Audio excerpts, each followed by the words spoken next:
Des Outre-mer, ravi de vous retrouver. À la une aujourd'hui, une grève générale illimitée des fonctionnaires territoriaux en Nouvelle-Calédonie. Plus de 20 000 salariés et 6 000 retraités sont concernés. Ils réclament une revalorisation du point d'indice. Comme prévu, plusieurs rassemblements ont eu lieu aujourd'hui. Des négociations ont été entamées. Quelques réactions. On ne peut pas avoir de projet quand on va à la banque. Le salaire ne peut pas nous permettre d'avoir une maison. Une bonne voiture, donc du coup on est obligé d'aller vers des trucs moins chers.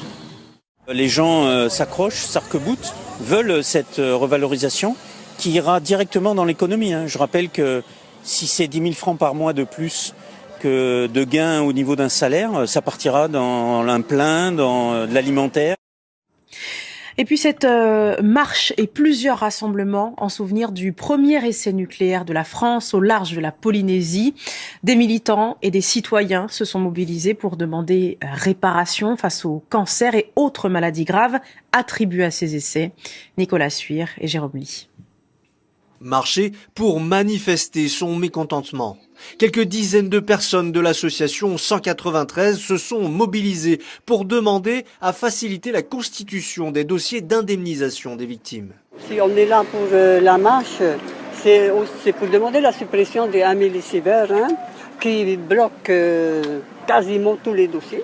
Deux cortèges de part et d'autre de la commune de Te Ahupo se sont rejoints à l'école primaire. Là, visionnage du film Les Oubliés de l'Atome, suivi de témoignages de victimes et de familles, bouleversés de constater le peu de dossiers acceptés par le CIVEN. Il y a beaucoup de cancers, surtout les femmes. Et depuis que je monte des dossiers, j'ai au moins 4 personnes qui sont décédées. Et j'ai un papy qui est décédé la semaine dernière donc, du cancer du foie. Heyana, elle, a perdu sa mère l'an dernier d'un cancer du sein, suivi d'un cancer des poumons. Aujourd'hui marque un petit peu le moment où elle a travaillé au CEP le jour où il a eu le premier tir, en 1966. On pousse le dossier pour qu'ils reconnaissent en totalité qu'en fait ça a été néfaste, ces essais nucléaires ont été néfastes pour les Polynésiens. À Papeari, l'église protestante Maohi organisait elle aussi une 57e commémoration au travers d'une marche suivie d'un culte, avec toujours la même doléance, vérité et réparation pour les victimes. Les politiciens qui disent qu'il faut tourner la page du nucléaire, non, nous on peut pas. On peut pas tourner quelque chose qui a été fait premièrement injustement, où on n'a pas demandé l'avis du peuple. On ne nous a pas consultés.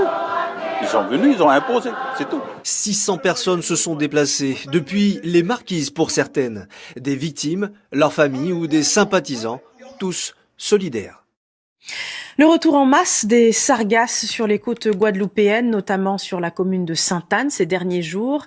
La municipalité tente tant bien que mal d'y faire face. Une situation insupportable pour les riverains. Lydia Quérin et Christian Danquin.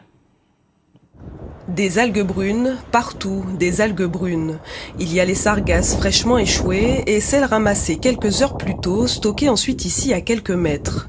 Petit à petit, ces kitesurfers ont vu ce spot se métamorphoser. Il ne faut pas qu'il y ait d'odeurs nauséabondes et de gaz qui arrivent de l'autre côté là-bas, parce que là-bas on a du mal effectivement à y aller, on n'y va plus là-bas. Donc on navigue là maintenant parce que là ils nettoient, ils ont la grosse pelleteuse, heureusement ça nous sauve ce coin. Mais au fur et à mesure, ça arrive et ça s'accumule. À Sainte-Anne, les sargasses sont de retour sur le littoral. Cela concerne surtout l'Anse-du-Bélé, Castin et Galba. Ces riverains ont l'habitude. Pour eux, chaque nouvelle invasion est synonyme de calvaire. Nous subissons quand même les dégâts matériels, qui veut dire les téléviseurs, les poignées de porte, les climatiseurs, les chauffe-eau. Ça s'oxyde à un certain moment. Donc voilà quoi, on est obligé de tout changer. Face à ce fléau persistant, la municipalité dit prendre les mesures nécessaires. Elle évoque de nouvelles solutions de ramassage des algues, avec notamment des barrages d'évian. J'espère assez vite que l'État va installer cela, parce que c'est déjà financé. Et donc j'attends impatiemment qu'on ait ces barrages d'évian. Ces barrages d'évian devraient être installés directement en mer d'ici 2 semaines. Attention, c'est un véritable régal pour les papilles, mais vous allez devoir vous contenter de regarder. Un festival gastronomique et populaire a attiré des milliers de gourmands en Martinique, le Food Market.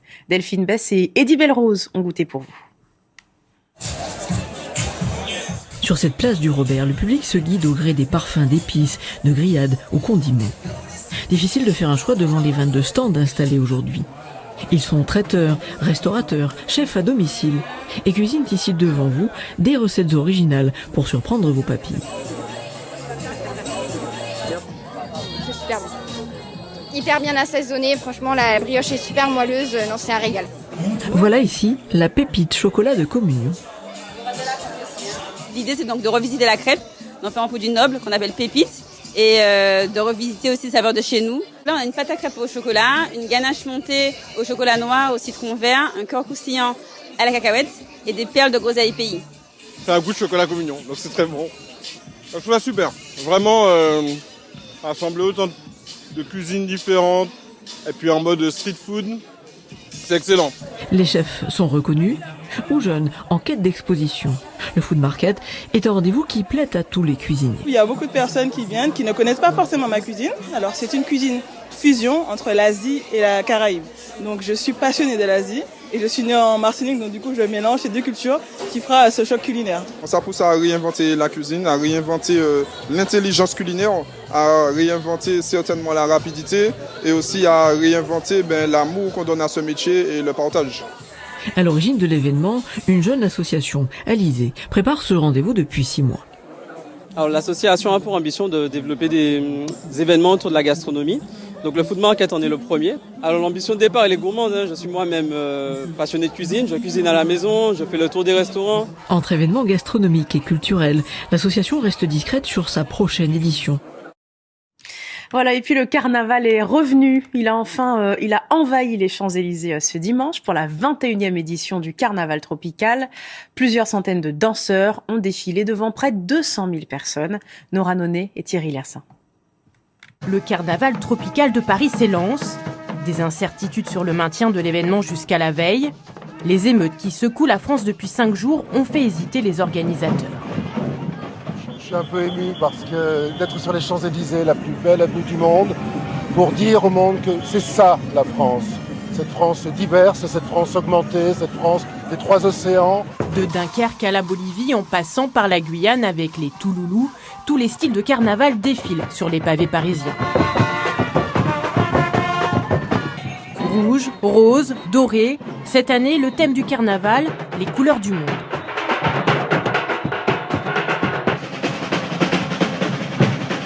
Les Antillais, Guyanais, Réunionnais sont bien sûr présents.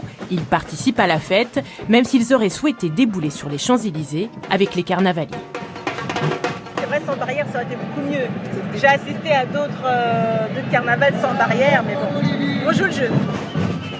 En fin de défilé, un jury délibère sur l'originalité des costumes et des chorégraphies. Les lauréats seront annoncés en septembre.